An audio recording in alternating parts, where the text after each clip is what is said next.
Hello Todos, j'espère que vous allez bien. On se retrouve aujourd'hui pour une nouvelle vidéo sur le sujet suivant, comment trouver son stage au Qatar. Pour ceux qui arrivent et qui ne me connaissent pas, je m'appelle Fred, j'ai 22 ans, je travaille en production audiovisuelle et ça fait maintenant quelques semaines que je vis à Doha, au Qatar. Allez, assez parlé, c'est parti. Pourquoi je pars en fait ?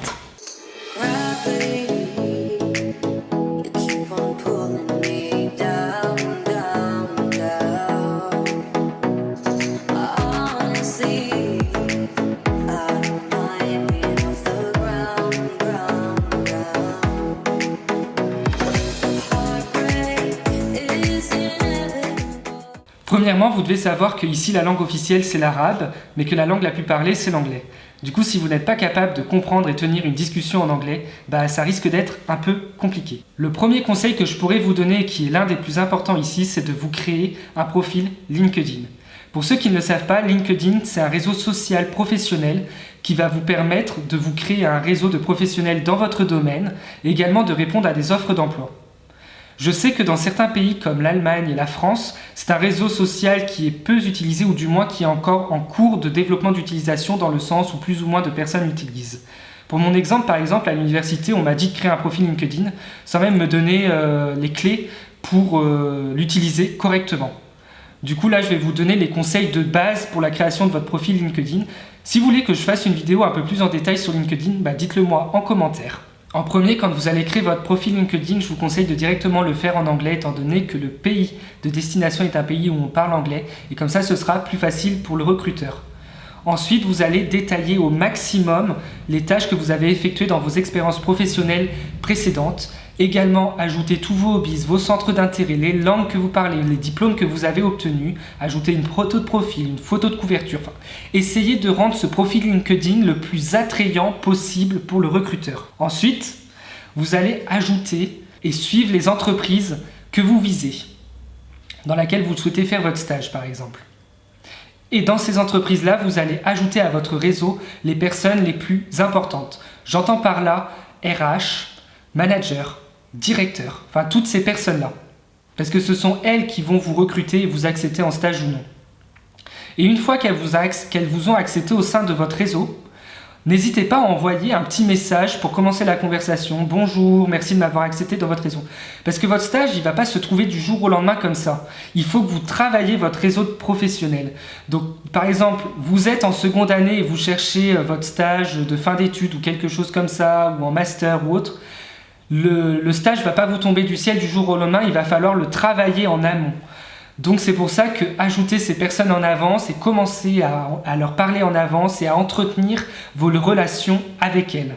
Également, il va vous falloir un CV lorsque vous postulez, par exemple en candidature spontanée ou même sur LinkedIn, on peut être amené à vous le demander, malgré que LinkedIn soit en quelque sorte votre CV numérique, ça peut arriver parfois. Pour le CV, c'est la même chose, détailler au maximum les tâches professionnelles que vous avez effectuées dans vos expériences passées, vos diplômes, langues, compétences, et ainsi de suite. La seule différence qu'il peut y avoir, c'est que par exemple, moi sur mon CV papier, je n'avais pas de photo.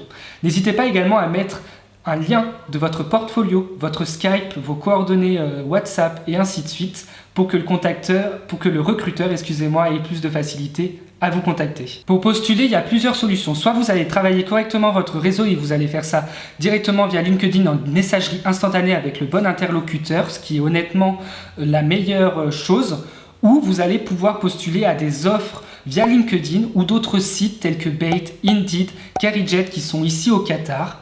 Également, il y a une autre solution qui est de payer un organisme privé qui va vous trouver votre stage, mais je ne vous recommande pas, je vous recommande vivement de trouver votre stage par vous-même. Et la dernière des solutions qui marche aussi, c'est la candidature spontanée. Dans mon entreprise, il y a une stagiaire qui a fait une candidature spontanée et qui a eu son stage comme ça. Donc c'est la preuve que ça fonctionne. Donc n'hésitez vraiment pas à faire des candidatures spontanées dans les entreprises dans lesquelles vous voudriez faire votre stage.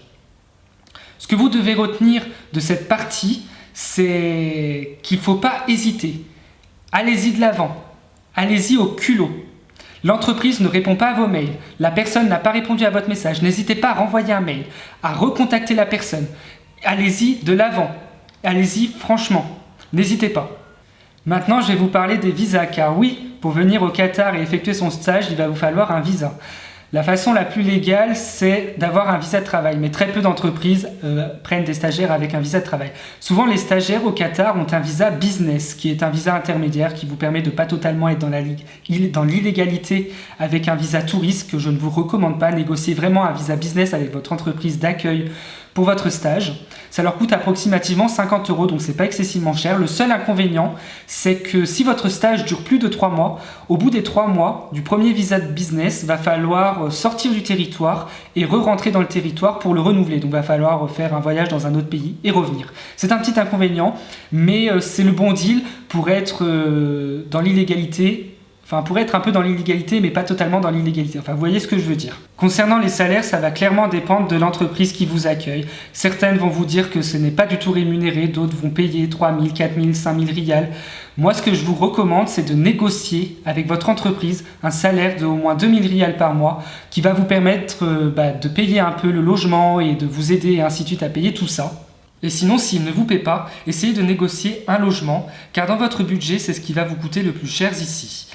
Avoir les conditions, mais ça peut être un très bon deal. Et également de voir s'il est possible d'avoir une assurance santé. Ici au Qatar, il y a un service public, un hôpital public, enfin il y a l'hôpital public qui est gratuit et tout ça. Mais si vous avez une assurance santé, vous pourrez aller dans d'autres hôpitaux et vous serez très bien couvert et vous n'aurez pas de frais à votre charge. Et ça sera mieux pour vous. Si l'entreprise ne vous rémunère vraiment pas, il y a une autre solution, c'est tout ce qui est bourse et aide financière. Mais ça va vraiment dépendre du pays duquel vous venez. Par exemple, en France, il y a la possibilité d'obtenir l'AMI, qui est l'aide à la mobilité internationale. C'est une aide qu'on obtient que lorsqu'on est boursier d'État et c'est une bourse de 400 € que l'on a en plus de notre bourse de base de chaque mois. Si vous n'êtes pas boursier d'État, c'est pas grave, il y a d'autres possibilités. Il y a la bourse régionale qui dépend de la région dans laquelle vous étudiez, qui varie entre 300 et 400 € par mois. Pour cette partie-là, vraiment, ça va dépendre du pays duquel vous venez, mais n'hésitez pas à vous renseigner sur les bourses que vous pourriez obtenir en allant faire un stage à l'étranger. En réalité, tous ces petits conseils que je viens de vous donner, ils sont aussi applicables dans les autres pays du Moyen-Orient, tels que les Émirats Arabes Unis pour Dubaï, Abu Dhabi, Oman, Koweït, Bahreïn, etc. Et voilà les amis, c'est la fin de cette vidéo. J'espère qu'elle vous aura plu. J'espère également vous avoir donné le maximum de conseils et j'espère que ça pourra vous aider à trouver votre stage ici au Qatar. Si vous avez des questions, n'hésitez pas à les mettre en commentaire ou bien même me contacter sur mes réseaux sociaux que je vous remets juste en dessous. N'hésitez pas à liker la vidéo, à vous abonner à la chaîne pour voir les vidéos suivantes et à me suivre sur mes réseaux sociaux Insta et Snap pour voir comment se passe ma vie ici. Également, si vous avez des idées de vidéos, n'hésitez pas à me les suggérer. Voilà, saludos, amigos.